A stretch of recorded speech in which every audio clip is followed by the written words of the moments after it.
энэ өдрийн мэндийг хүргье.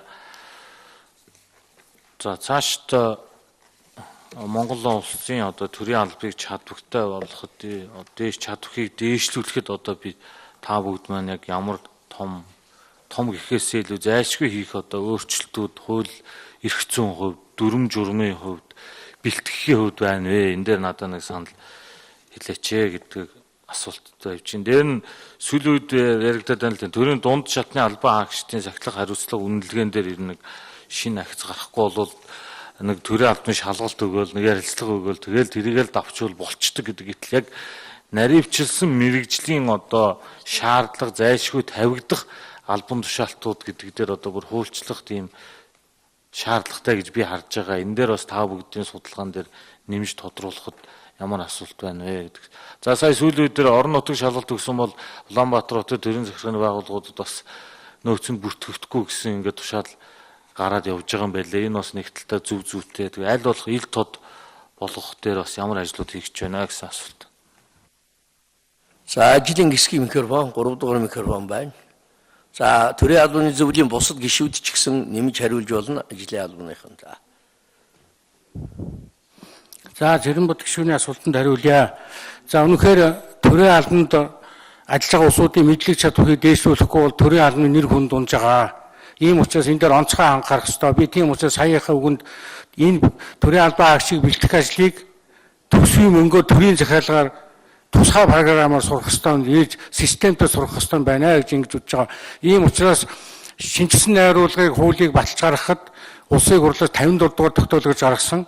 Тэр 54 дугаар тогтоолдоор бол төрийн албан хаагчийг сургах сургалтын байгууллагыг шинжилсэн зохион байгуулж сургалтын агуулга тавьж байгаа шаардлагыг шинээр боловсруулах үүрэг өгдсөн байгаа. Энэ ажлыг одоо бид нэр 2018 оны 7 сарын 1-ний дотор боловсруулж улсын их хурлд одоо оруулах ёстой. Удирдлагын ахтем дээр ажлын хэсэг гарцсан ингэ ажиллаж байгаа. Энийг л тухайн үед нь өснө.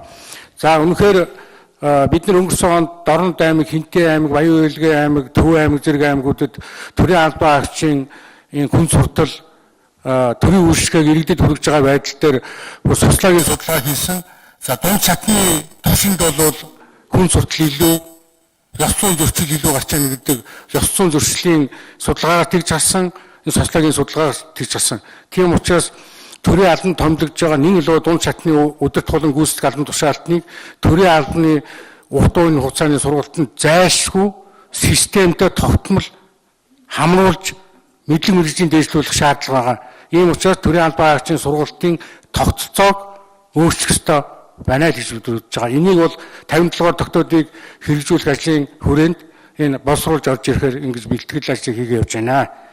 За орон нутагт шалгалт өгсөн иргэдийг төрийн Улаанбаатар хотод төрийн захиргааны байгууллагуудад оруулахгүй байгаа гэдэг байгаа. Төрийн албаны зөвлөл энэ чиглэлээр шийдвэр гаргасан. Энэ яагаад гаргадаг гэхээр зэрэг Улаанбаатар хотоос дээд боловсролтой улсууд орон нутагт очиж шалгалт өгчөөд тэндээ ажилдгүй.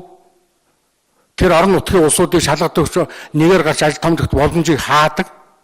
Тэгээ энд орон нутагт шалгалт өгчөөд энэ дээрээ төрийн захиргааны байгууллагууд өөр албан тушаал томдогдод яваад идэг. Энийг одоо болиулах зорилгоор бид энэ арга хэмжээг авсан.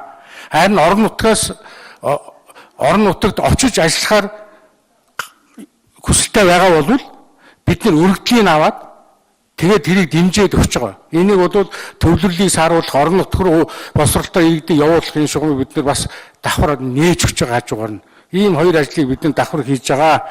Тэгээ манай төрийн албаны зөвлөлийн энэ одоо нэмж хариулах зүйлээ бол хариулах байхаа гэж найдаж байна. Тий.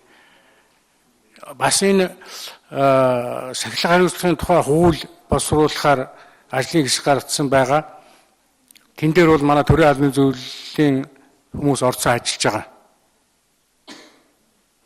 За одоо амар заяа гişүн асуулт асууя.